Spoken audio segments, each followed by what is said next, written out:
Some time ago, I got the idea that maybe I should start airing some follow-up shows from time to time. Bring past guests on from popular episodes so that you as the listeners could ask them questions. Depending on how popular tonight's show is, I could definitely see airing more shows like this. But, of course, I'll just wait and see how this one does. If after listening to tonight's show you would like to hear more follow-up shows, then please tell me in the comments. Tonight's guest was featured on one of the most popular episodes ever of Dogman Encounters, episode 100. Of course, I'm talking about Alexa. Alexa, I can't thank you enough for coming back on and doing this follow-up show. I really appreciate it. Thank you for having me. Oh no, like I said, thank you. It's just a treat to have you back. Alexa, before I start throwing questions at you, I'd like to play that encounter that we recorded for episode 100 for anyone who missed listening to that show or for anyone who hasn't listened to that in quite some time. So let's listen to that now. It was late December.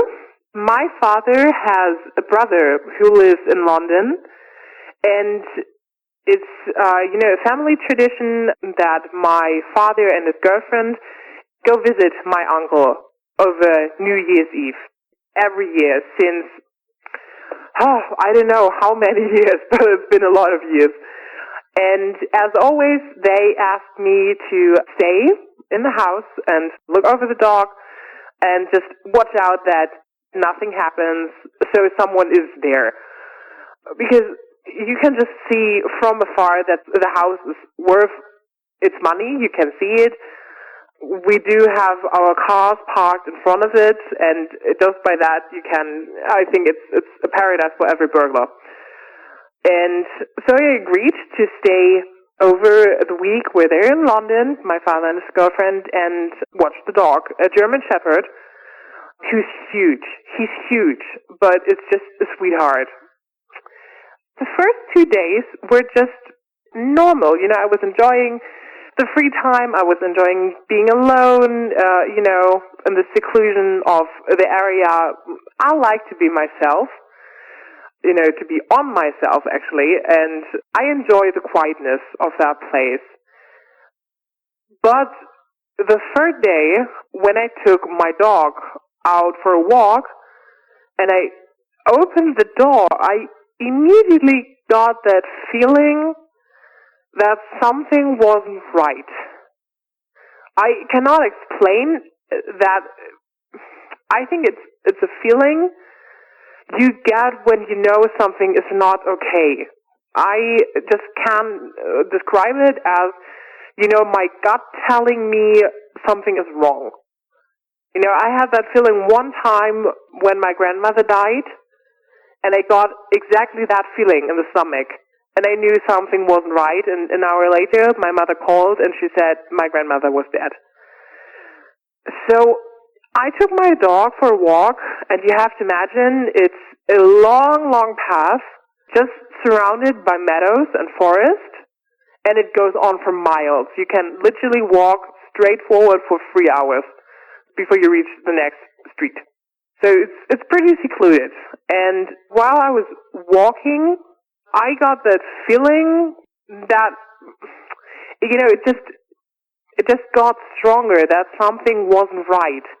I had the urge to just turn around every time and look behind me. And my dog was acting completely normal. I just brushed it off as me being paranoid. And, normally I walk for hours. I can just put my headphones on and just walk straight for 1 or 2 hours. It's relaxing for me. But that day, I think I just walked 20 or 30 minutes before I just couldn't stand that feeling anymore, that something wasn't right. And I practically turned around on my heels, and I literally ran back home. And as soon as I reached my front door, I just bolted inside, and I shut the door. I actually locked it, which is very unusual for me, because normally when I'm there, I just leave it open. I even leave the key outside of the door, because who's going to come in at that area? So I'm normally just leaving the key outside. I know I have a huge dog inside that house, and every normal thinking person would not walk into a house where a 50-kilo German Shepherd sits on the opposite side of the door and looks at you and just barks at you, and the entire walls are shaking. No normal thinking person would walk into a house like that. So I just locked the door, which is very unusual, and I just left it as that. I did not open the front door until I had to go out to get firewood for the fireplace inside my living room. So that's the only time when I unlocked the door, jumped out, got the wood, and I jumped practically back in.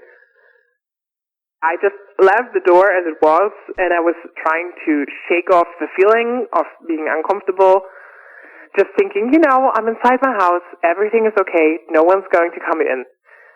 I just let the evening pass by, watching TV. For everyone thinking this comes out of imagination, I am a huge scaredy cat. So I do not watch horror movies or psycho thrillers or whatever comes into mind when I'm home alone. I do not watch these movies because I get really bad nightmares from that. I just leave my fingers from that. And I was watching my favorite TV show, which is Gossip Girl, so no one can think I'm watching, I don't know, Hannibal or something. I was getting thirsty. I walked into the kitchen, got a glass out of the cupboard, and opened the fridge, and got a bottle of water out of it.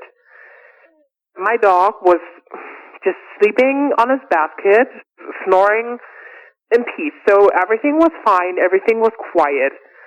And you have to imagine that around the house there are not many lights. We have one or two, I don't know if you have these things in America, it's just, they're small solar light.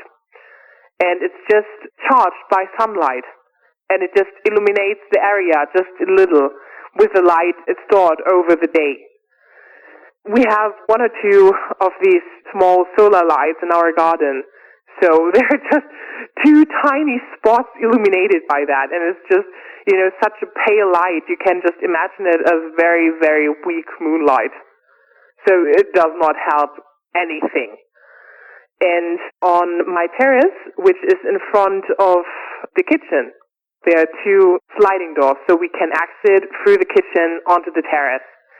And the terrace had two small lights I always turn on in the evening when it gets dark outside.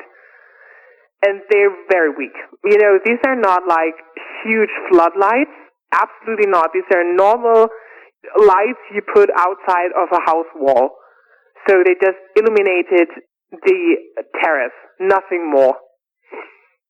I just was about to fill in the glass with water, and, suddenly I heard a sound behind me, and my dog was standing. He just jumped from his sleep, and he just stared outside of the window. He just pressed his nose against the glass, and he was staring right out into the darkness. And I was just thinking, I just brushed it off, thinking, oh, it's a deer. He hates deer. And I just said, oh, lay down again. You're being stupid. And he just didn't move. And I noticed that he started to raise his fur. And that's very unlikely for him because he's, as I already mentioned, he may be big, but he's a gentle giant. And he starts to growl and he starts to bark. And it was close to 12 or 11 p.m. So I was not in any mood for any ruckus. And I was like, oh, shut up. You're being stupid. Just lay down. It's a deer. It's nothing. Shut up. But he did not shut up. And I was even more concerned when he started to completely act out of character. He started to jump against the window doors. And I was like, are you nuts? Stop that. What are you doing? And that was the moment it just crossed my mind. oh no, there's someone out there, and I am alone inside this house. Great. My biggest nightmare has come to life. But I was still, screaming at my dog. Well, not screaming, but commanding him to stop because it was really obnoxious right then.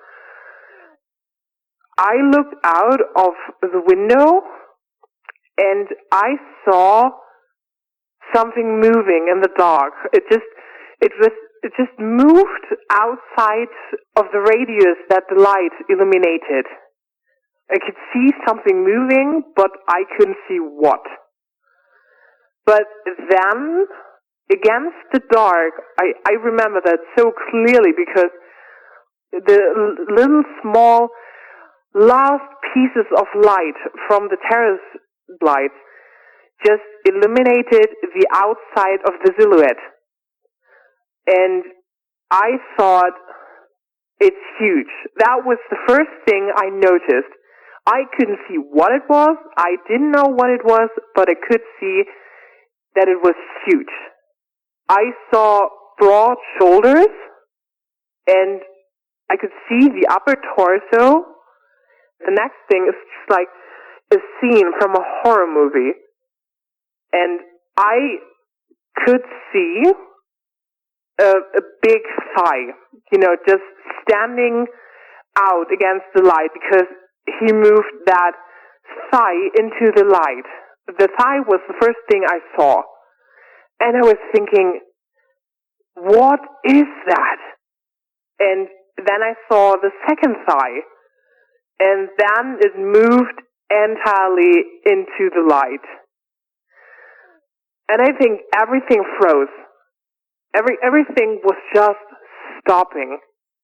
I couldn't move. I couldn't think. I couldn't breathe. I just could stare. And that thing was out of anything possible. I don't know how to describe how I felt at that moment. I didn't feel fear. I didn't feel panic. I was just frozen.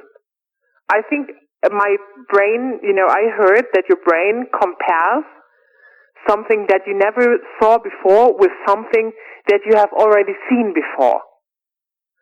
And the only thing I could think at that moment was werewolf. That was the only thing I could compare that thing with. As it stepped into the light.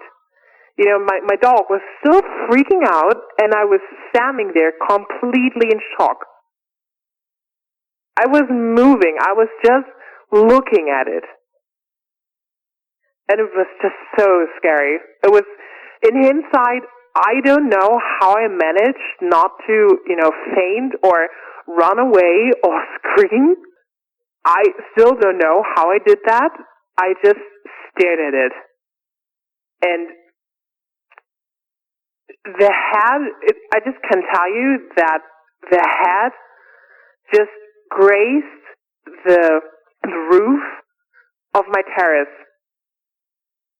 So it was huge. You have to see, I am 5'2", so I'm tiny. I'm really tiny. And that thing was, I would say you can put myself on my shoulders and have my double height, and that thing would have still been 1.5 head taller than me. And, just the face. I don't know if I can call it face. This was not a human face. Even though the body resembled human,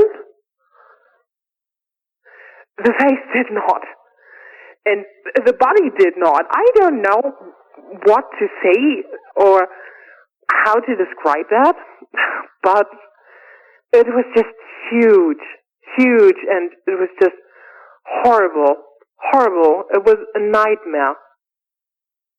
And it took a step towards the glass. And that was probably the moment I started to freak out. I grabbed my dog on its tail. I know it's not very gentle, but I pulled him back on his fur, on his legs, on his tail. I just grabbed him, and I just stood there, knelt over with my dog, and that thing stood in front of my terrace door.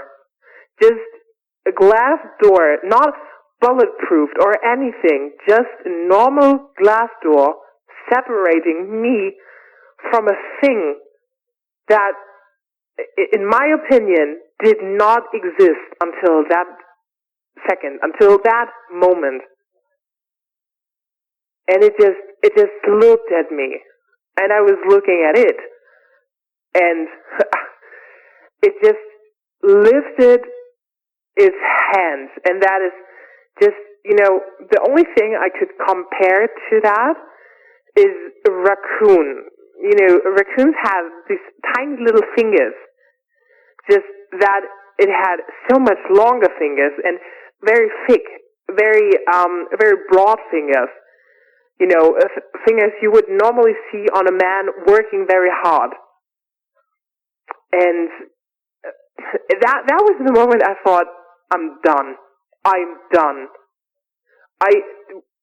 just got to my knees next to my dog, and I thought, this is it. I'm going to die. And I freaked out. I just freaked out, and I just screamed at it. I yelled, get out, leave me alone, just go away.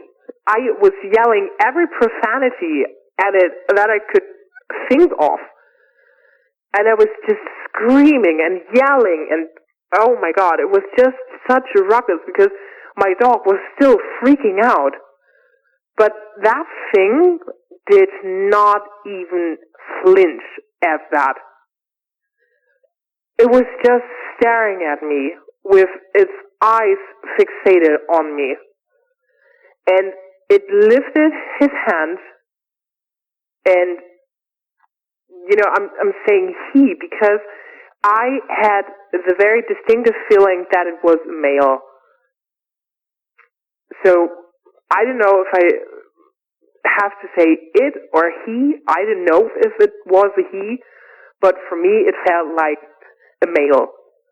And, it just lifted his hand, and with one claw, I remember that claw really well because it was just branded into my memory, that sound of the claw against the window. And it was not, turned or round like that of a cat or a dog. It was more straight, but still it had, a small curl to its end. So it was like a rose thorn.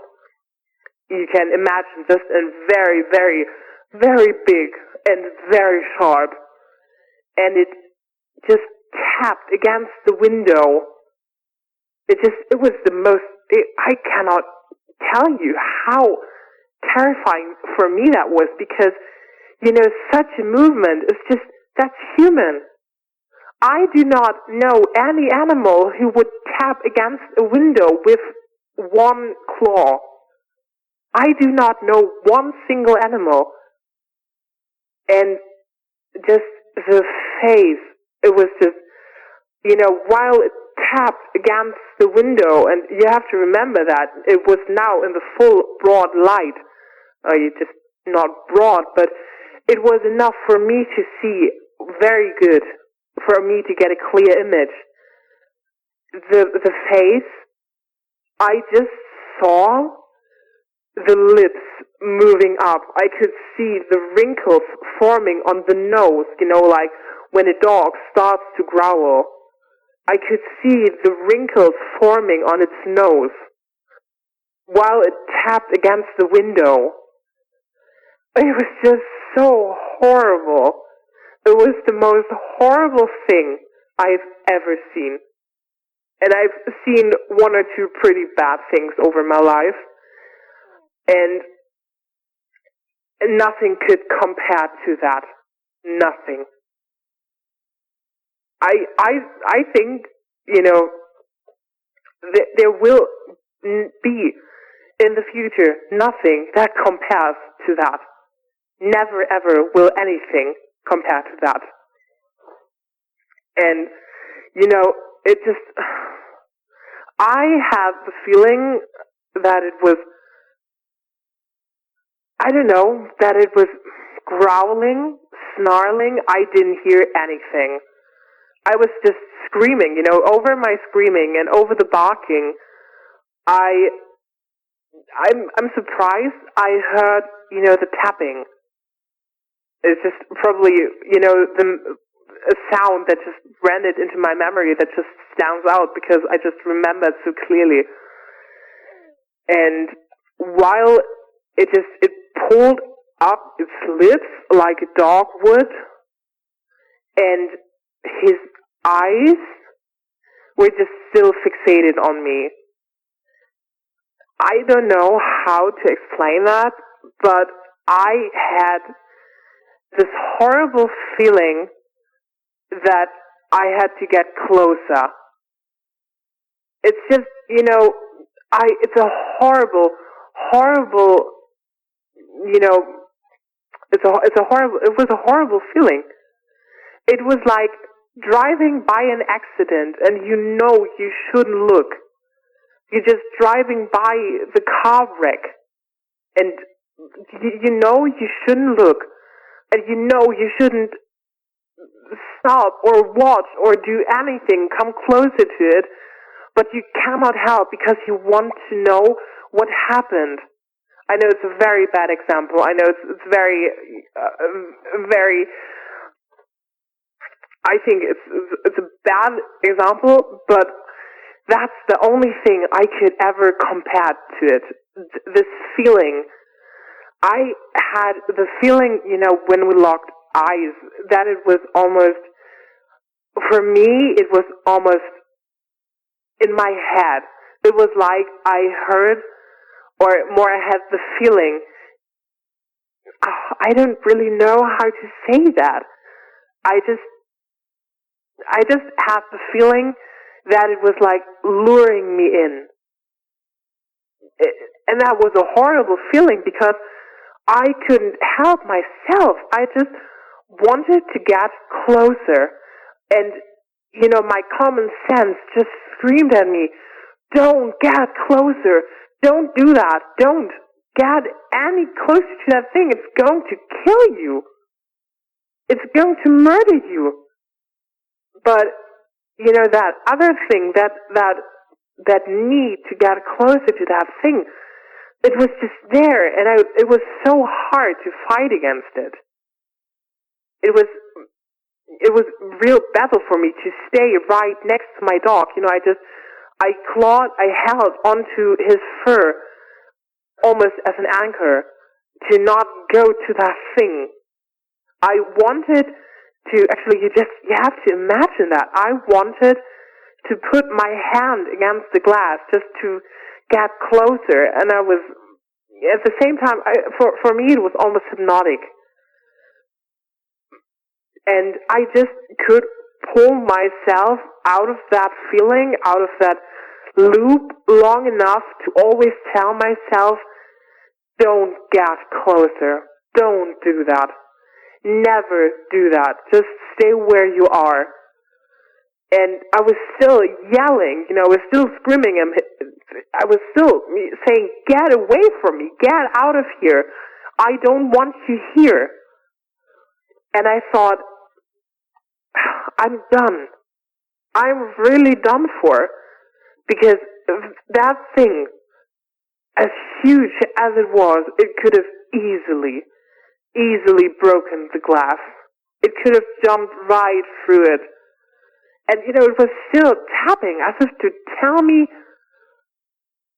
you stupid girl, there's just nothing that can stop me from getting you. It was almost like I had these words in my head of him telling me there's nothing that's going to stop me to get you if I wanted to.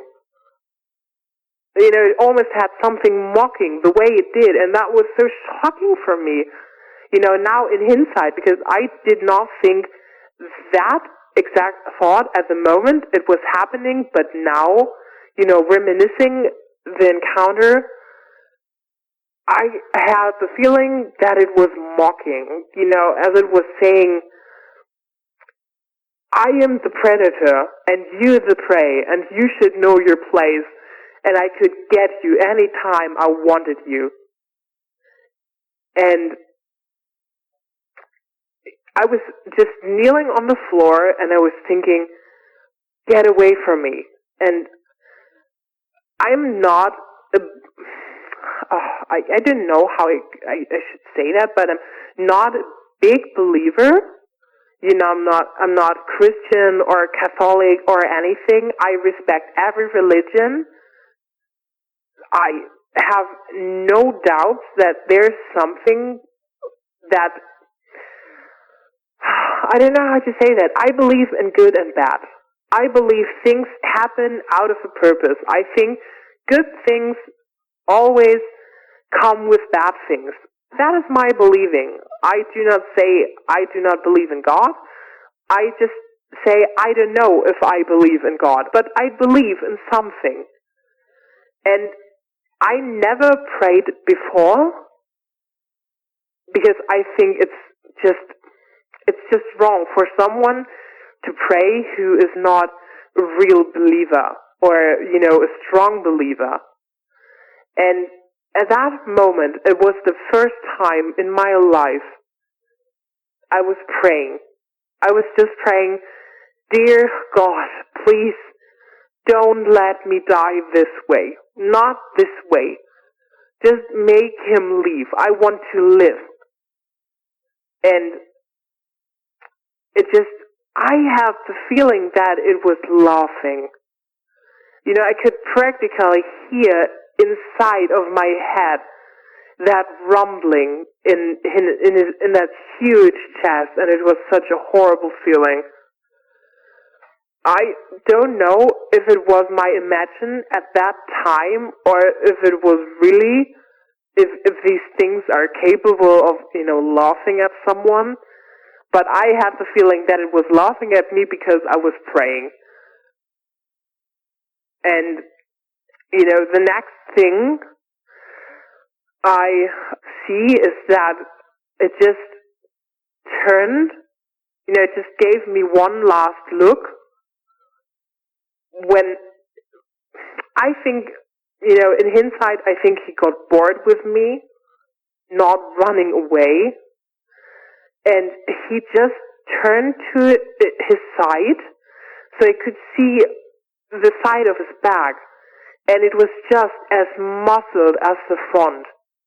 I could see the tendons of muscles under the fur when it moved. And it just left the claw on my window. And it walked down the side of the house and dragged the claw along the glass. And it was such a horrible feeling. It was not only the feeling I got from the sound, but the sound will always stay in my mind. Do you remember these kids who were just such brats, who dragged their fingernails down the blackboard just to, anger the other kids in the class? It was just exactly that sound. It moved slowly out of the light of my terrace, but just before it completely melted back into the darkness of the night, it just stopped and looked over its shoulder just like a human would, which I found was such a horrible movement because it just looked so natural on him that I had the feeling that it did not look at a human over his shoulder only at that time. It just looked so natural. It just looked so fluent in that movement.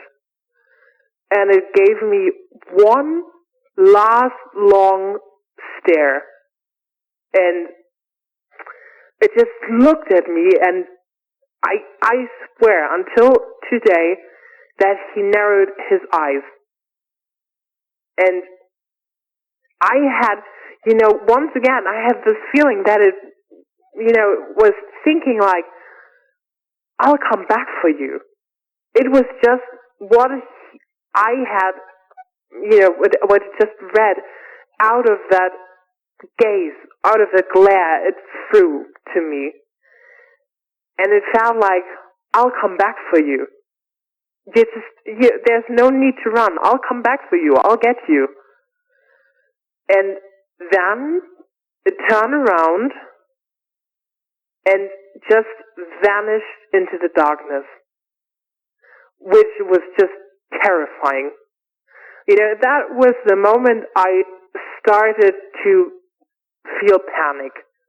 And I started to get really, really scared. My dog was still freaking out, and I was just clamping my hands over his muzzle to shut him up, to hear anything, any sound, or if I would hear tapping against the window once again, or the scratching. You have to remember that it moved down towards my living room, which is just like my kitchen, made of glass. And I was thinking, okay, it's going to come through the living room, and it's going to get me, and it's toying with me. It's making me feel safe, and then it's going to get me. It's just going to come through the window, and then I'm done. And I waited, and I waited, and I listened. And I just tried to listen to everything. And I don't know how long I sat there, how long I've been in the kitchen, but it must have been a time. I think it must have been good 10, 15 minutes. And I was sitting there, and I was just, my mind was racing what I could do. My house is not made for getting into height. It's just not made for that. Everything is made of glass. You cannot hide in that house. And I thought, should I go into the bathroom? But there is a window. Even though I could pull down the blinds, it's just a paper blind. You can see through that. And if I'm correct, at that moment, that thing has eyes like an animal, and it can see in the dark. And I was thinking, it doesn't matter if I have these paper blinds down. These are really made of paper. So it's not any shield. It's just, a little blended, so you cannot see if someone is naked inside, to just cover it up. And I was thinking, I cannot hide in the bathroom. The doors in the house beside of the glass doors and the front door, they are made of wood. And I was thinking, that thing, it can come through the glass, and it can tear down the door with just a blink of its eye. And I would have no chance of running out of the bathroom once it cornered me there.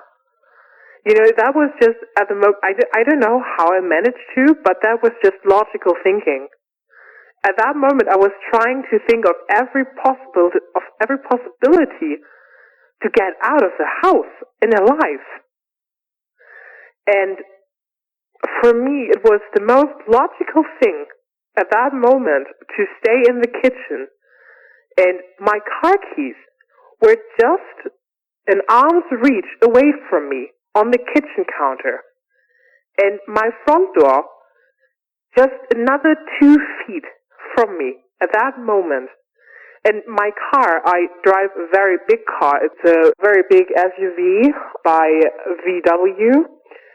And, we have a small gate at the start of our property. And my father had to remove a part of the gate so I could fit my car through there. So you can imagine it's pretty big. It's pretty broad. And I don't like to park it in the carport because it's very narrow, together with the cars of my father and the Audi of my father's girlfriend. And I just don't like to park there because it's just so crowded. I'm always scared of driving against the cars.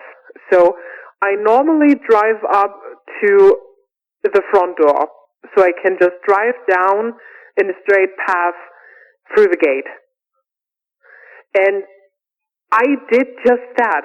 I parked my car at the morning when I came home from grocery shopping. I parked my car in front of the door, so I didn't have to run with the groceries all over the place. So I was thinking, I have 2 feet left until I'm in my car, and I can drive straight down. I can escape that way. I can. And if that thing comes, I can jump into my car, I can just steer out of there, and I'm gone. So it was just like waiting. I was just, thinking, which way would be better? Of how can I survive? Or if that, let me put it another way, if that thing really does come after me, or inside my home, how can I survive the most? And I was thinking it was the best way to stay exactly there. And I was still waiting, and, my dog was a little calmer now, was still growling, and it was still, he had his ears all over the place, and I think he was looking for, hearing for that thing. And that was the moment I just grabbed my car keys, ran to the front door, just quickly looked.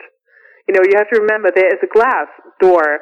There's a glass front right next to the front door. I just took a quick look outside. I opened the front door. I just practically reeled down the 2 steps, opened the car door, and let my dog jump in. I slammed the door shut behind me, and I stared out of there.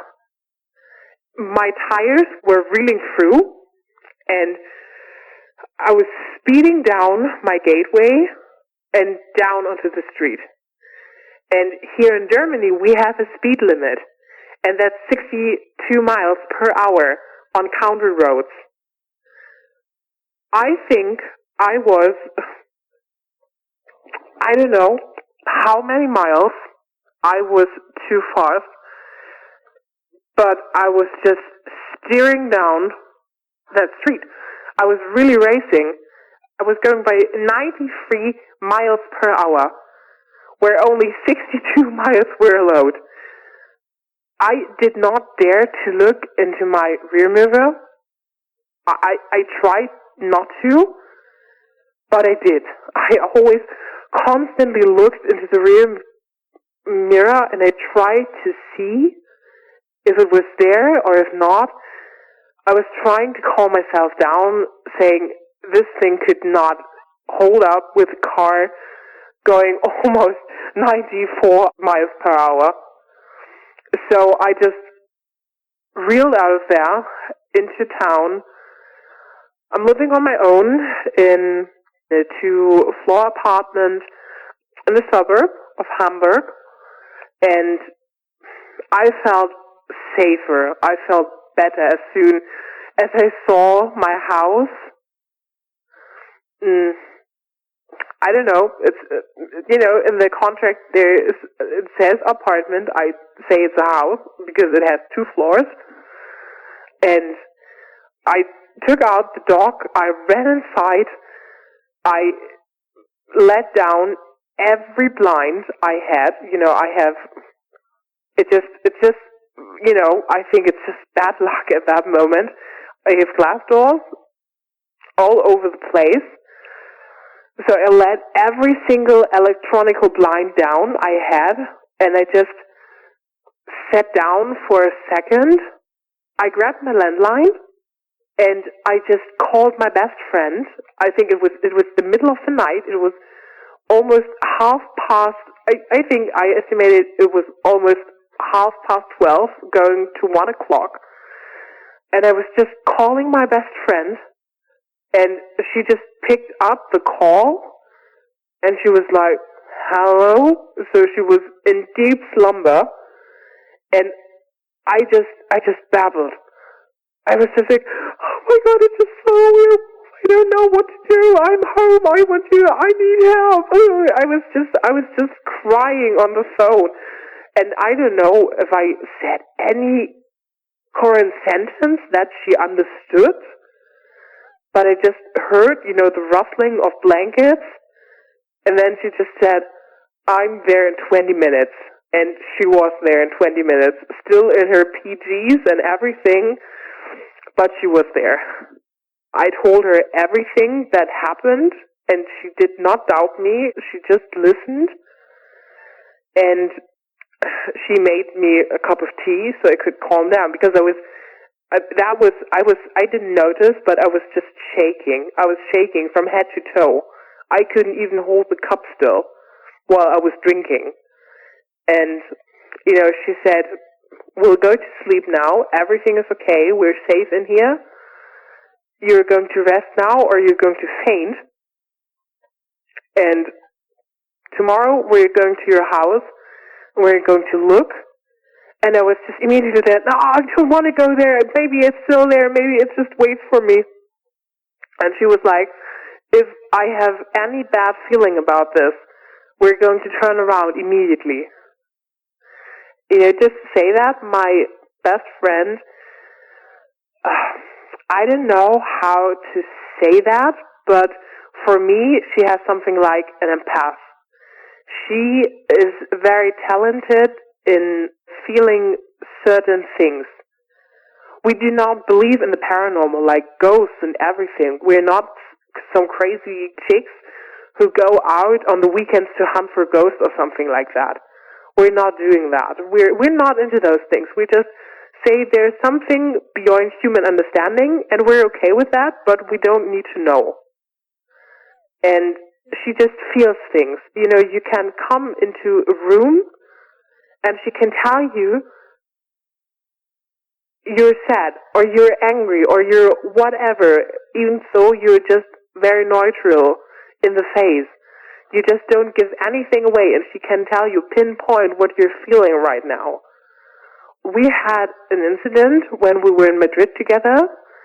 We booked a hotel room, and she came into the room, and she got pale as a sheet, and she said, "Something really bad happened in here."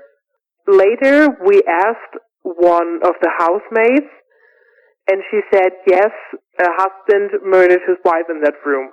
And my best friend could tell that. She said she didn't know what happened. She just knew something bad happened.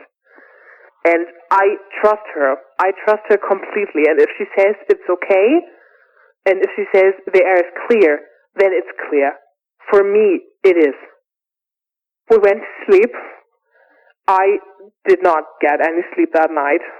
And later, the next morning, we drove over to her house, and she had a thing for old daggers. She gets them from everywhere, from antique stores, from the internet.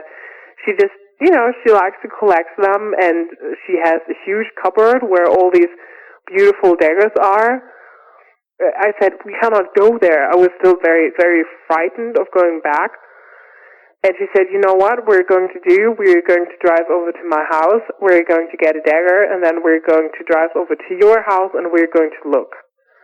So we drove to her house, got a few daggers, or more she, because I cannot handle these things.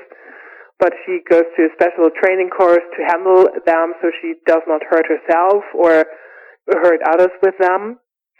And I felt much safer, even though it was just a tiny little knife, nothing more than a pocket knife. And we drove over to my house, or to my father's house, and got out of the car, and I felt the shift in the air just like she did. She did not feel what I felt the other day when it happened, but I felt that something was different. This eerie feeling, this feeling in my gut that told me something was not right, was gone. It just felt normal. And she looked at me and she said, "It's okay. It's no longer here." And I noticed something else. The day before, I did not notice, but something for me felt wrong because I noticed there were no sounds. Even in winter, the birds are making small sounds, not like in spring when they're on full-blown, volume, but they do make sounds. And that was completely gone. And now I heard a few birds here and there chirping. We looked around the property and we tried to find any tracks or any signs, but we found nothing because here in Germany you cannot imagine winter as a winter with snow and huge white mountains of fresh fluffy snow. Here in Germany it means fog, it means snow rain, and it means rain. So every track there would have been the night before was gone with the rain. The grass was flattened down by the strong rain over the night, and there was nothing we could have found. There was no sign it ever happened. And for a quick second, I just questioned myself if I just imagined it. But I told myself, no, you did not. You did not imagine that. It really happened. And we walked inside, and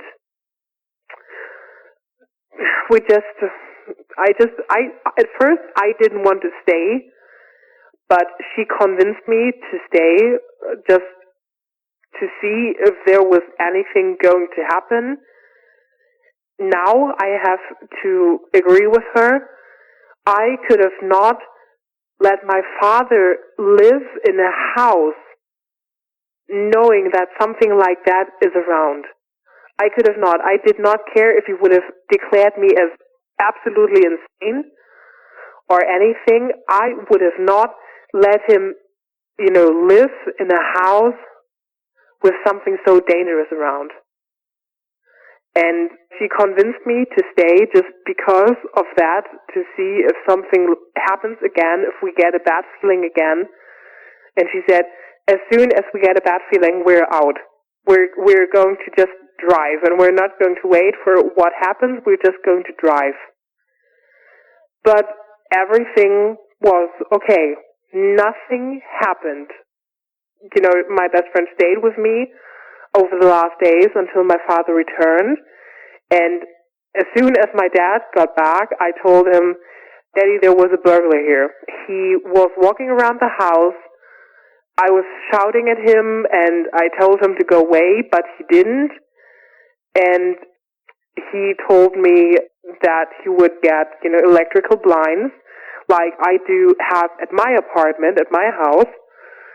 And I think 1 or 2 weeks after I told my dad that there was the burglar, aka my worst nightmare, the electrical blinds were on.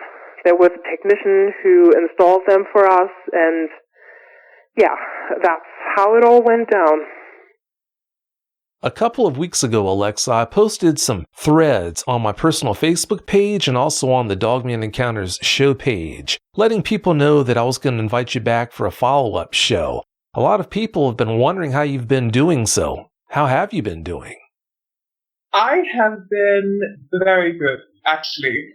Of course, right now, all the craziness in the world going on, I think everyone faces some personal challenges, and both mentally, physically, maybe even on a psychological level, but I am very well. I've been doing well since we last spoke, and I can't really say so much about my life change, so it's been a quiet ride.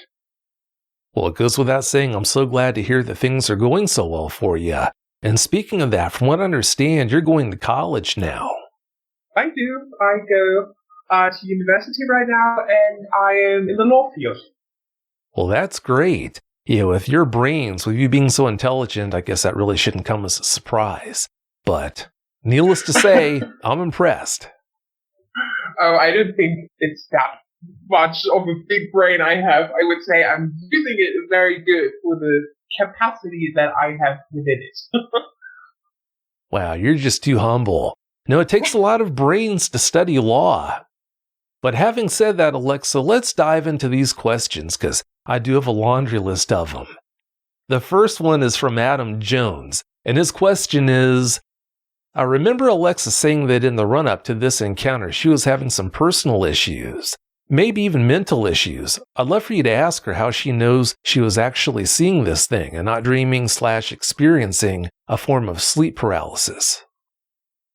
I think I read that question on Facebook already, and honestly, looking back at my episode, I can totally understand why he thought that, because I was talking about watching a movie, I was talking about being on the sofa, on the couch, in the living room.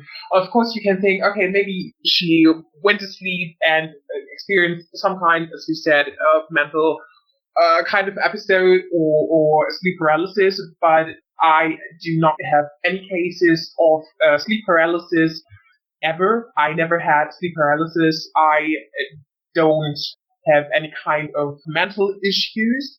I was battling anxiety back then due to post-traumatic response to a riding accident I had.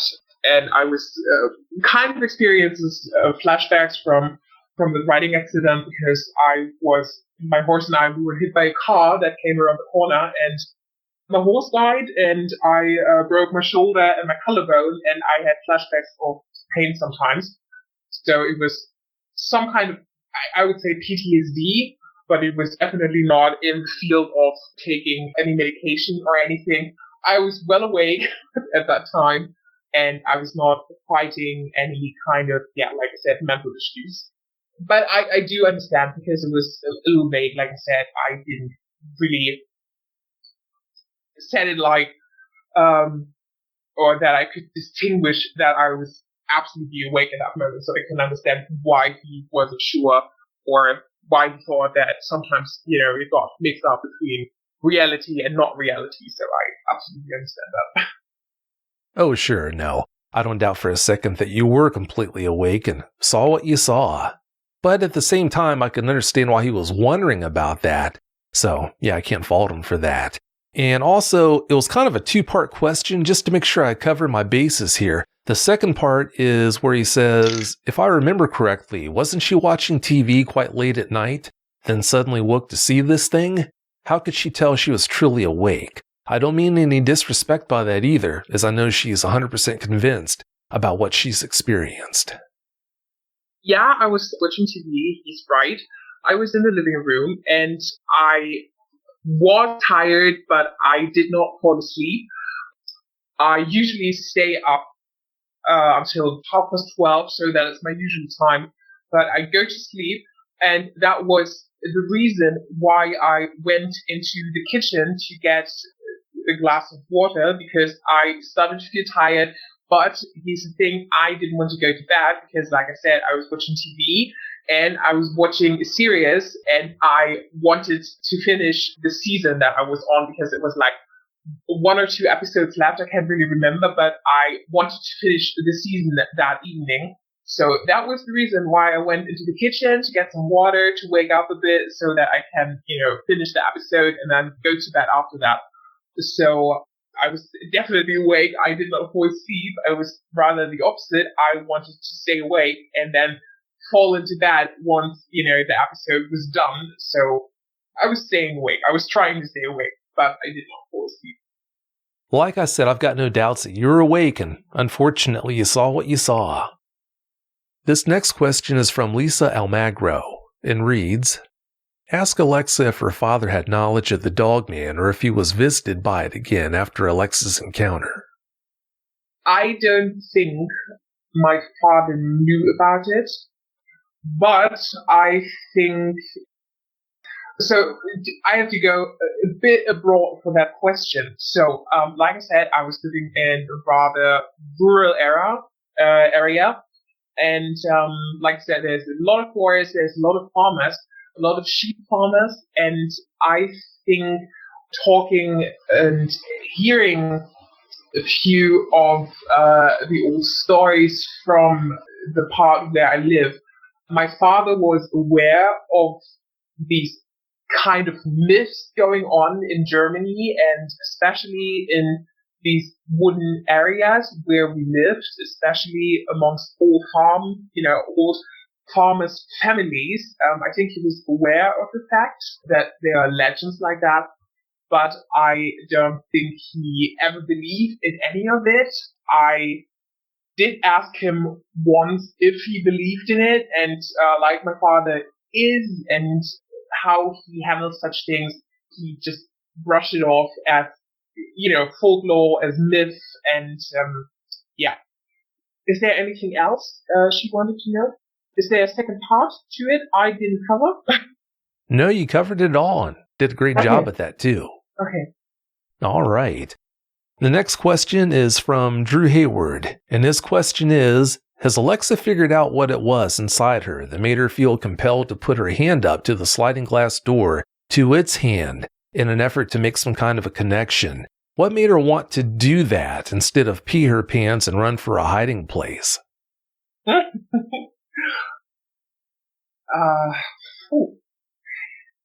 What made me do it? I think it was not partially me that wanted it. I think there was some kind of course, there was a bit of fascination in it.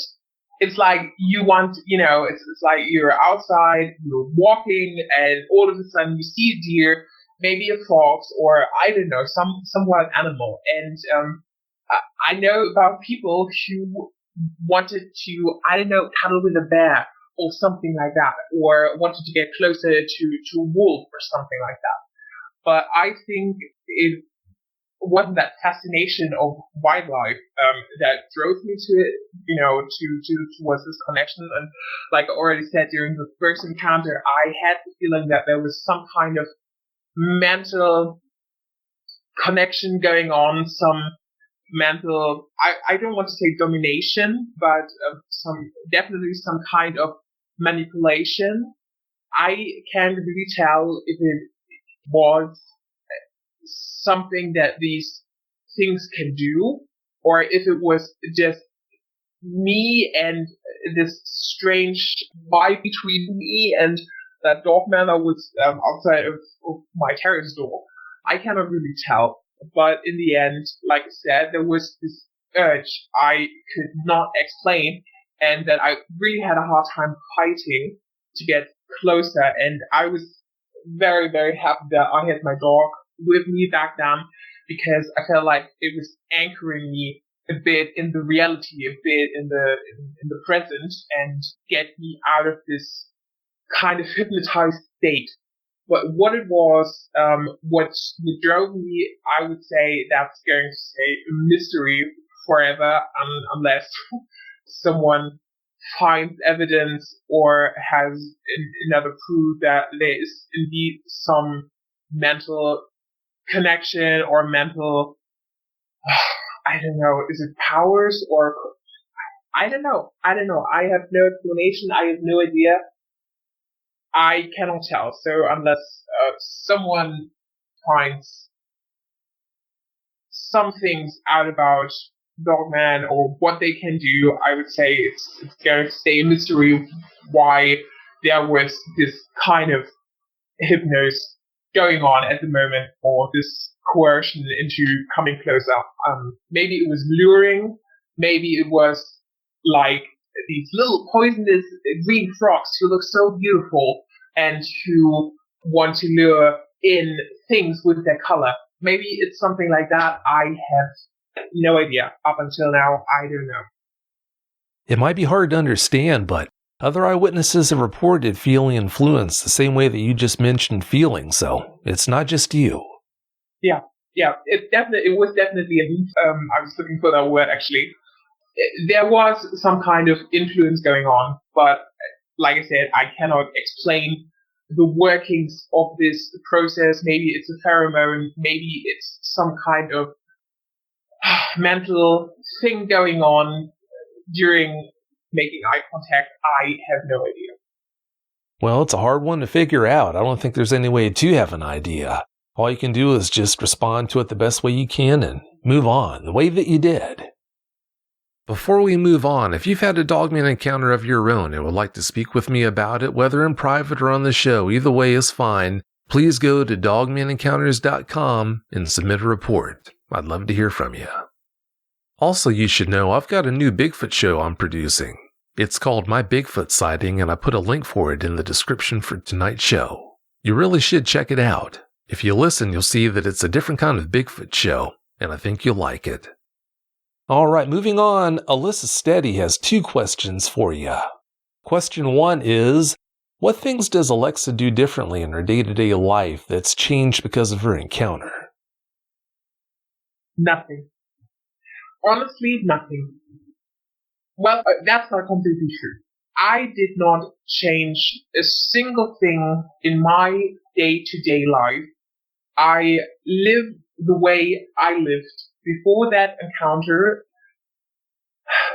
I read about or listened to encounters who had a very different response that I had, who built in locks to their doors and bought weapons. And so first of all, buying weapons or things like that, like I caught in the first episode that we had together.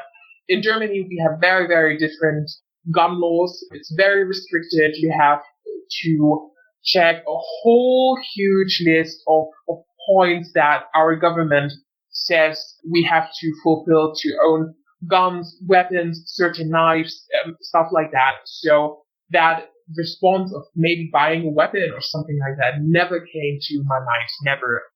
And I still go out when it's dark. I still go out early in the mornings. I go out at dusk. I go out at dawn when I have to take the dog out.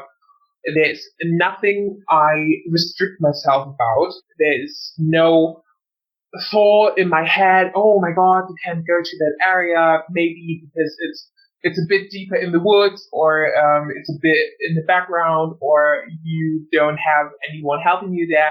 The thing is, always what I thought is, if you have a second encounter and you're alone, or even with someone, no one would be able to help you. So why would I turn my life around against something that I cannot influence? So I do not restrict myself with anything. The only thing I did stop doing is using headphones when I'm walking in very, very foresty areas. Like I said, I have a dog, and I'll go out 1 or 2 hours each day and have long walks, and sometimes I drive to certain parts of the forest where you can unleash your dog and walk there. And that is the only thing I really, really did change. I stopped using headphones so I can listen to my surroundings. So I can listen to my surroundings, and that's the only thing I really did change.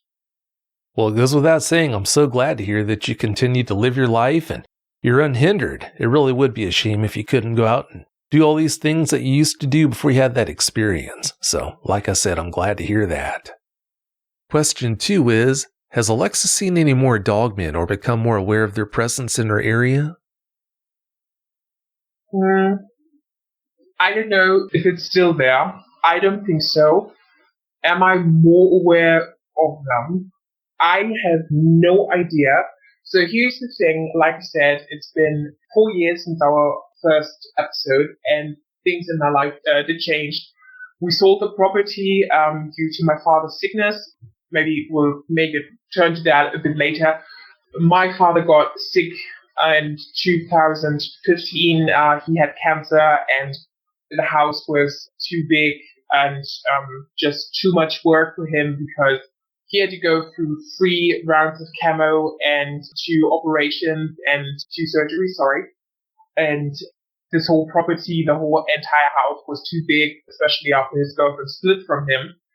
So we moved away from that area, or he moved away from that area. He sold the property, and we moved a bit farther away from it. I would say 40, 50 minutes into another little village adjoining the one we lived in, into a smaller house. But honestly, there is nothing I felt, or I have never felt this type of uneasiness I felt that morning. I walked out of the door and felt this sense of something is wrong. I don't know if it was just a fleeting encounter that day, if it was just passing by, but I have to say that I did not feel this, like I said, uneasiness, anxiety anymore ever since. And for another encounter, I have no idea if it is an encounter, if you can type it in as one, I don't know. There was this one incident when my father came from the hospital. He was like 3 weeks home, and it was late summer, and we were sitting on the terrace, and we were just talking, and we were just glad he was home, because for a while it did not really look that good, and I was very worried about him, so of course I spent a lot of time with him.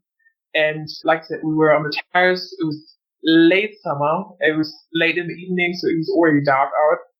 And I heard this kind of huffing. There was this rough, wrecked breathing, but just for a split second. And of course, we're living in a wooded area, so we have all kind of foxes. We have dachses. We have deers. We even have wolves. So I don't know. It could have been wildlife. I was stopping mid sentence because I heard this wrecked breathing, and I was like, "Dad, do you hear that?" And he was like, "Hear what?" And I was like, "There's something breathing. I can't really. I'm hearing something." And he was like, "No, I don't hear anything." So I went around the house. I went around the corner and didn't see anything. Didn't hear anything anymore. Like I said, I think it was wildlife, but honestly, I'm kind of 50-50 about it, because I never heard a fox or a deer breathe breathe like that, so loud and so wrecked, because usually these type of animals are more prone to hiding, being more silent, and I don't know, I'm 50-50. It could have been a fox, it could have been a wolf. Like I said, we have wolves in our area. There were several sheep killed by wolves, because in Germany, for 3 or 4 years now, we have a new wildlife program to bring back the wolves into our wilderness. So we had some encounters. Some farmers bemoaned a few sheep being killed by wolves in our area. So it could have been just like that. So, but I cannot tell. But I'm 50-50. Well, I'm glad to hear you haven't had any other encounters. That's good news. The next question is from Amy Forward, and her question reads, Alexa had said that there are worse things out in the forest that she's seen besides Dogman and Bigfoot. What are they? I think she got it a bit mixed up. Like I said, I did only have one encounter, but I did mention that there were things that happened to me that I would categorize as bad as this encounter. Like I said, my accident with my horse, and that thing, an eating disorder, and all the kind of things. She got it a bit mixed up, but of course I do understand, because we're also talking legends in the area. And there are legends surrounding the whole area that I live in, especially coming from these early settlers who came there very God-fearing. So I think she got it a bit mixed up. I think that. So there was not any paranormal or supernatural encounter besides that one encounter I did have. But like I said, I did experience some bad stuff in my life, but not in the range that I think she understood, or maybe I expressed wrong. I would say I expressed it wrong, but it can happen. It sounds like you have experienced some pretty bad things. And speaking of bad things, how's your dad doing now? I was kind of cloudy on that. So like I said, my dad had cancer in 2015. It was diagnosed, and it's been a rough ride. Like I said, it's been a really, really rough ride, and sometimes it wasn't looking that great. He had a lot of heart issues, and he still has issues with his kidneys and with his stomach, and no one can explain where it come from and what causes these type of things with him. But at least his heart is doing a lot better than it was 1 or 2 years ago. But he is certainly, he's doing better, but he's not doing good. So, my dad was always very active. He when our dog, our German Shepherd, was still alive, he walked a lot with him. He did a lot around the house, did everything himself. He was always much of a handyman. So whenever something needed to be repaired around the house, or when he installed something, or when we renovated around the property, he did a lot of that himself, and he can't do that anymore. He can't do heavy lifting. He can't do too much work around the house. He gets tired very, very easily. And it was a hard hit. It was a hard hit for him, especially because he is very annoyed with that himself. So I would say it's also kind of a mental hit for him, because he was used to being so active and vital and very, very fit for his age. And now he has to be very restricted about it, and he had to take a lot of steps back, and that wasn't such an easy pill to swallow for him, actually. But he's doing better. But in result to that, he decided to sell the property, especially after his girlfriend split from him, so he didn't have any help around the house, and he was too proud to hire people and stuff like that. So he decided to sell the property, because those were 2,500 square meters of property around the house, and the house itself had like 280. And it was just too much to handle for him, especially during the time of his sickness. And even though I wanted to help, there are things that I can do with my broken shoulder that has been repaired. I'm a girl. I didn't know how to use tools or stuff like that. So there wasn't really anything I could do to help. And in the end, he decided to sell the property, but he's doing better now. Not good, but better. Well, it goes without saying, I'm so glad to hear that he's doing better. I wish he was doing well, though. I wish he was doing good, but maybe in time that will happen. I'm sure. He's on a good way. He had a very special type of cancer, so he had to go through 3 rounds of chemo to, get it out of the system, and after that he had to do 2 years of, I don't know what's it called in English. I can see if I can check it up on my dictionary. So he had to do 2 rounds of, wait a second, antibodies. So he had to do 2 years of antibodies too, to get it all out of his system. And the good thing about the type of cancer he had, going through all of that, it's out of his system, and the chances of coming back are like 5%. So it's very, very rare. But of course, things like 3 rounds of chemo and 2 years of these antibodies do things to your system. And he was a very heavy case with those issues, especially with the antibody. And we think that did a whole number on his entire organism. But it's on a good way, and ever since his heart issues got less and less, I think he got a bit more vital, and now he started repairing old timers, these old cars. He's got a 60-year-old BMW, and that is his heart and everything, and he started building it back up from scratch. So I would say it's going in a good direction. Well, it sure sounds like it. Like I said, I hope he's back to 100% soon. Moving on, our next question is from Sean von Frankenstein. I wonder if Alexa now views German folklore differently now that she knows some monsters are real. I would say I never viewed it as just folklore, because I think in every bit of story, be it folklore, be it myth, be it, I don't know, any type of story, there's always this little grain of truth behind it. And I think these stories and myths and folklores did not last as long as they did, even into our modern days, dating back to early 600, 500, I don't know.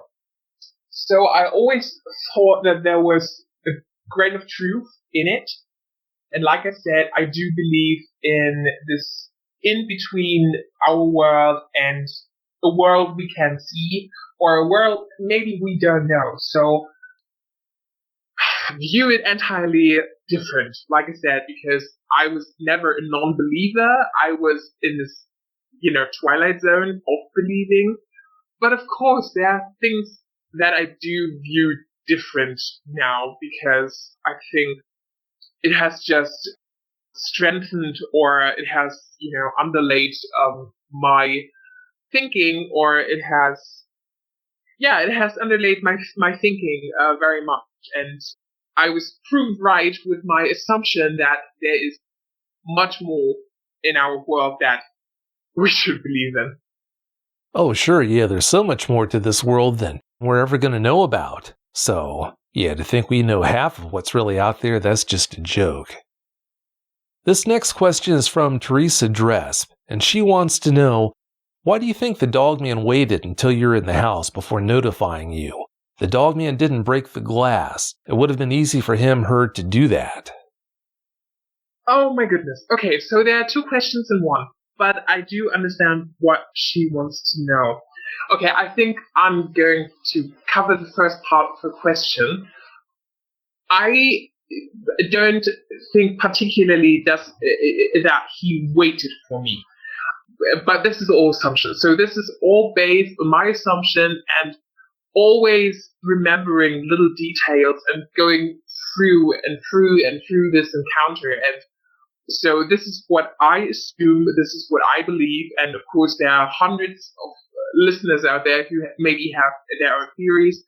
I'm not saying I do believe that they of course have a point too, but like I said, it's my assumption to this encounter.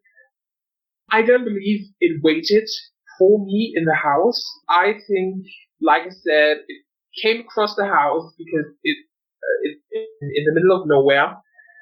We have sheep farms a few miles away from the house, and I think it got a hint of the sheep. It got a hint of his late night snack dinner, and it came across the house, and the house was occupied by me, by a dog. The area smelled of my dog, smelled of me, and I think the Dogman was hunting and it was hungry. But I don't think humans are on their meal list, at least not this one, and I'm very happy about it.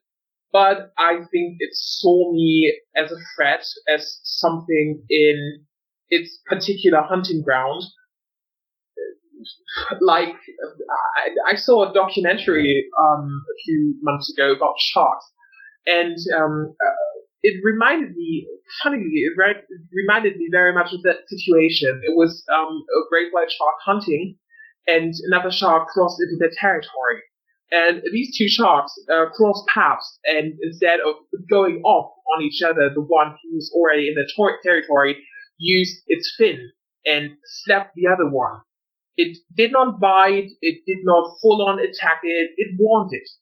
And it reminded me very much of that situation. And I think that was exactly what happened. This dogman came across my house. It came across an intruder, a threat to its prey, to its meal, because I think ultimately these things are still very, very much animals, despite their upward walks. And I think it wanted me to know that I was in a territory and I better not, dwindle with his prey or get into its way, because then we would have a problem. But I think that was mainly the reason. I don't think it waited for me like that. I think it just practically stumbled across my property back then. And to answer part two, why it did not break the glass, like I said, I don't think I was prey in that sense of the word for it. And it had its mind and hunting goal set on something completely different. And I think also a reason for the dogman to pass me up as a meal is because I don't think that's what they entirely want in their digestive system, like sharks or other animals who would rather feed on, seals because they have this big fat coverage that they have. And I think the dogmen are like that. I think the dogman was rather in turn to the sheep or deer in the surrounding area, but not humans. So that is what I assume. Did I cover her question entirely, or did I forget something? No, you did a great job. You covered everything. Understand, though, I can appreciate you feeling the way you do about what happened, but trust me when I tell you that dogman most definitely did not see you as a threat to its territory, to anything. No, the dogman knew he was in total control. The only reason why he came to that house and did what he did that night was just to torment you, to get a response out of you. That's the only reason why he did what he did that night. So, yeah, it's important that you understand that. Of course, I do. Like I said, this is my assumption, and about what I understand about like big hunters, animal big hunters. It reminded me of that, and I always, like I said in the beginning, in the first encounter, like I said, I had the feeling that it wanted me to be, it wanted to remind me that there was a bigger predator out there than I should meddle with. And this is the feeling that I got. And of course, like you said, if there was a part of being that wanted to terrorize me or anything, then so be it. That was my first, logical response to that, what happened. If that's the notion that you got when you had that mental connection going, then I can understand why you would feel that way then. So, yeah, not to fault you. No, absolutely not. Like I said, there are 100 assumptions about what had happened that night. So I think every assumption is a bit correct, and we'll never know. We never know. You're right, we never will. All right, moving on. Robin Schultz wants to know, has Alexa's dad ever had an encounter with one at the house? And if not, did he believe her story? I can sum up that question in one word: no. My father did not have any type of experiences, and when I cut into after I have to go a bit farther back down to with this question. After reading all the comments after my episode, and many people encouraging me to talk to my dad, even though he would brush me off, I did have the heart of telling him that I encountered something while he was in London, and that something happened, and I don't know how to explain it to him, and that something did happen, and something he would not believe. But I told him there was something I felt very threatened by, and that I felt endangered by, and that I was worried he would have the same encounter. And he just said he doesn't believe me, he said I am paranoid. Like I said, I have always been kind of being a bit skittish about being alone in that huge house in the middle of nowhere with no one with me. We never had a problem with burglars or anything. I know that, but you're still a little anxious being in a house like that with obvious money in the background. Like I said, we had our cars parked at the front. There's an open gate around the property. You can see that the house itself is worth quite a bit. And like I said, I'm just a small, tiny female who only had the dog for protection. And of course, in situations like that, you're as a single female, you're like, maybe it's not such a good idea that I'm all alone in this big house in the middle of nowhere. But like I said, I told my dad that I encountered something very threatening and very frightening, and that I felt could truly hurt someone. And like I said, he brushed it off, answering in a very dry tone, that I could be run over by a bus tomorrow, and that I shouldn't worry so much about things, and that probably was a little bit paranoid about being alone in the house. So, to sum it all up, no, first of all, I don't think he believed me, and I think he thinks I did exaggerate, and I can, for 100% say that he did not have an encounter, because if he would have had an encounter, he would have come around. He would have said, Alex, oh my god, what you said, what happened, what did happen, because I think I experienced something like that. And my dad was never as prone to these type of things happening to him like I was. I'm a bit of a magnet for something like that. And so to sum it all up, no. It really is a shame that he didn't believe you when you told him about your experience, but, well, of course you didn't tell him you saw Dogman, but you did let him know about the trouble there, and it really is a shame that he brushed it aside the way he did, but I guess that happens sometimes, unfortunately. Moving on, the next question was asked by Pokio Chiapo. I think that's how you pronounce that name. Hope I didn't butcher it too bad. Both of his questions you already answered just a bit ago. Question 1 was, did Alexa ever feel any telepathic communication between her and the creature, or was she just imagining what it would say? And then question 2 was, has there been any other activity after that encounter? Again, like I just said, you answered both of those questions just a bit ago. Yeah, absolutely.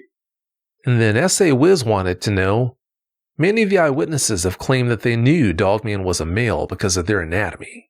She saw that Dogman up close through the glass. Did she not see the anatomy to know for sure he was a male? She said she felt it, but did she see it? No, I did not. I think it was this kind of tunnel vision you get during high stress situations. I focused more on the face. I focused more on the eyes, on the head, on the arms, and I did absolutely not think about looking down and kind of checking if there's anything going on with its anatomy that gives me a certain or a complete certain answer to its gender. Like I said, I did focus a lot on the head, on the facial expressions. I thought, like I said, I think it is this tunnel vision you get during very stressful situations, and being faced with a dog about to charge or another predator, you kind of focus more on the face and you search for hints in the upper body if there's this tension going on in the shoulders and the back for it to jump at you and to actually initiate the attack. And that's what I did. And I did not focus so much on the midriff or on the legs or the feet. I actually can really remember if I ever paid attention to anything below its head or, like below the shoulders. So I remember, like I said, when it first stepped into the light, I remember this very, very dark thigh, but that's it. And like I said, I focused a lot more on the things going on above the shoulders instead of below. Sadly, in hindsight, I'm a bit not sad, but I'm curious, of course. But all the things that I do remember are very vivid when it comes to things that I actually paid very, very close attention to during that time, and that was, like I said, very much the upper body. Yeah, when you have an experience like that, you are going to have tunnel vision and tend to get just locked in on its head or its face at least and just focus on that. So, no, it makes good sense that you did that. Moving on, Erica Suzanne wants to know, has her dad installed cameras outside the house? No. Like I said in a few questions ago, he does not have a reason for that, and I think the only thing for security reasons he did after I told him initially that there was a burglar around the house and that I felt someone was sneaking around the property, that he did install these electric lines around the house, which is not easy because there's a lot of glass going on, so he had to hire a special company for that, and he paid a lot of money for those lines, and he said that's the only thing he'll ever do, and there is no reason for him to take any further measures, because if those lines are down, no one can come in. That's just the reality of it. So yeah, no cameras, no nothing. So a very sharp no. Yeah, I'd say it was a sharp no. And I can only imagine how alone you must have felt that night. Being in a glass house in the middle of nowhere like that, you must have felt like you're on the moon almost. You must have felt so isolated. Yes. You usually feel very secluded already in that house because, like I said, there is no one in shouting reach. My neighbor lives a few kilometers away from me, so like 5 or 6 kilometers. And like I said, there are meadows around the property line. So you already feel very secluded and very alone in that area. And when you're even more alone with nobody living in the house, you're very aware of that fact. And you're very aware of the fact that all of a sudden you're just, staring into the nothing. There are no lights, no nothing. Like I said, the city is very, very far away. So when it gets dark, you look around the house and it's just a map of black with just our solar lights in the garden, which don't give off very much light. You're just surrounded by black. And that's something I had to get used to a lot in the first few years. And in the first few years that I was still living in that house, when I was living with my dad before I moved out, that was not always such a great feeling. So more often than not, I did have friends over when my dad was on a business trip or something like that. I had friends over during the weekend, or the first few years I did not like being that alone on the property. Living out in the country can be great, but in some ways there are some definite disadvantages to it. So it's a give and take situation. Moving on, the next two people asked questions that you already answered for us just a bit ago, but I'm still going to read them. The first question is from Ratnikov. He wants to know, did seeing a Dogman change your view on life, and has it affected you in your everyday life? Steve Blankenship also wanted to know, how's your dog doing? Which obviously already answered for us. Unfortunately, he passed. Yeah. Well, he was 11 years old, and for a German Shepherd that height and weight, he did hold up very, very great, despite a few illnesses that, came with the breed, like HD. I don't know if it's if it's called that in America. It's a disease in the hips of a German Shepherd and other breeds where the hip is very degenerative, and does not fit completely. And for his height, like I said, he was a very, very big dog, reaching up to my upper thigh.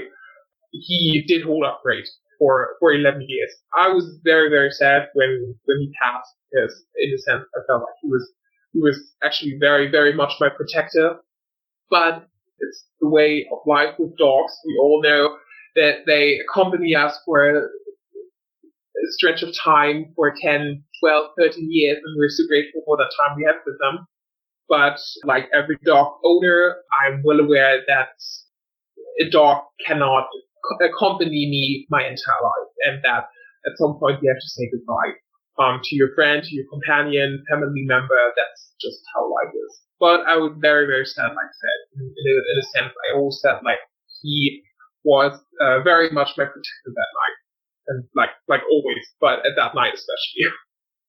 He did a great job of protecting you, and it goes without saying I'm so sorry to hear that he passed, but it does sound like he lived a great life, and I guess no regrets on that.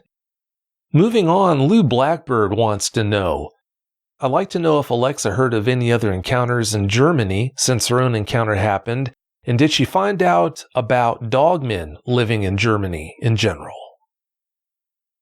After my encounter, I did do a bit of research, but it's not as easy as you might think, digging up old things here in Germany, because like I said, Germany has very, very different laws, very, very different ways of handling things.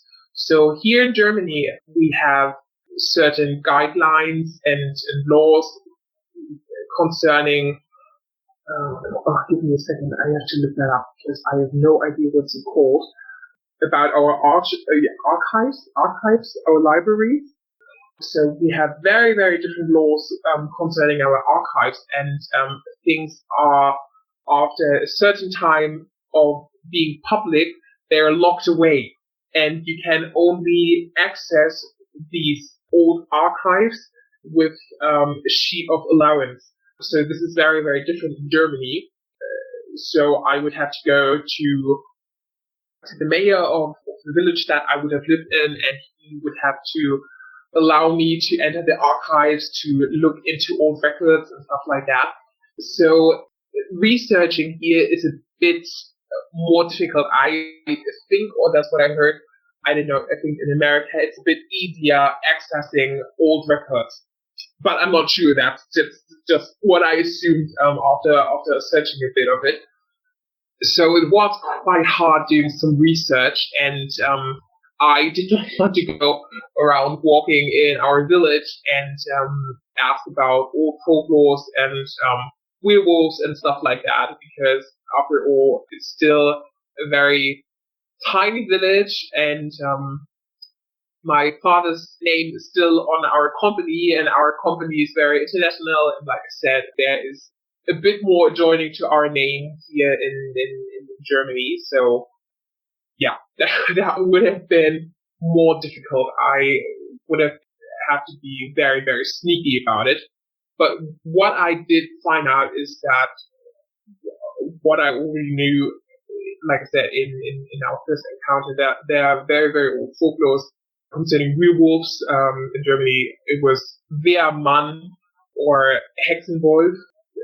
These are very, very real and very, very old myths who have accompanied our country ever since, like I said, the first settlers ever came here and settled down, which is very, very far back into history. But I did not find anything about encounters in our area or laws about our area. Nothing. But like I said, we had some problems with wolves, or farmers had some problem with wolves in our area. And there was actually a sheep farmer who lost quite a lot of sheep. And I think it was 20 out of 40, 50 sheep. And I think that is a lot for a lone, Germany, like I said, there are programs of wildlife to bring back wolves. And we had some wolves in our area, but it's always been one or two spotted. And I think 20 sheep going missing and being found is a lot for a single wolf. So that was always kind of a little, it always kind of irked me that 20 sheep out of, I don't know, 50, 60, like I said, just, went missing. And for a single wolf, I always found that number very, very high. Yeah, that would be a lot of sheep for one wolf. But moving on, Lou Blackbird had a second question, but you already answered that, but I'm still going to read it anyway. That question was, did she get in contact with other people who had encounters around there? And then now the final question is from Kristen Dolashaw. And Alexa just answered these questions just a bit ago, but I'm still going to read her questions as well. Her questions read, I would like to know if she ever had another Dogman encounter after that first one, and also why she felt the urge to reach out and get closer to that Dogman, even though she was terrified. Like I said, you've already answered those two questions for us, so no need to answer those. But having said that, I just want to thank you so much for coming on and doing this follow-up show, Alexa. I really do appreciate it. You are welcome. I was very surprised that people kind of reacted that way to the episode. I honestly never thought that there would be this outcome of it. I thought it was very therapeutic. I have no idea. It was a little trip down wellness lane for myself talking about it, because I think it was just so extraordinary and there was no way I could talk to anyone else about this. And it was great. Like I said, I had never expected to have this kind of reach or outcome with it. That was very, very charming, actually, very heartwarming for me. Well, you've got a magnetic personality. You're obviously very nice, so it's no wonder people respond to the way they did to the show that you did. And the fact they love you so much, that's also not a surprise. So it's not that big of a surprise to me. Well, like I said, thanks again so much for your time and have a great night. You too, Vic. Thank you very, very much. Oh, you're welcome. We'll see ya.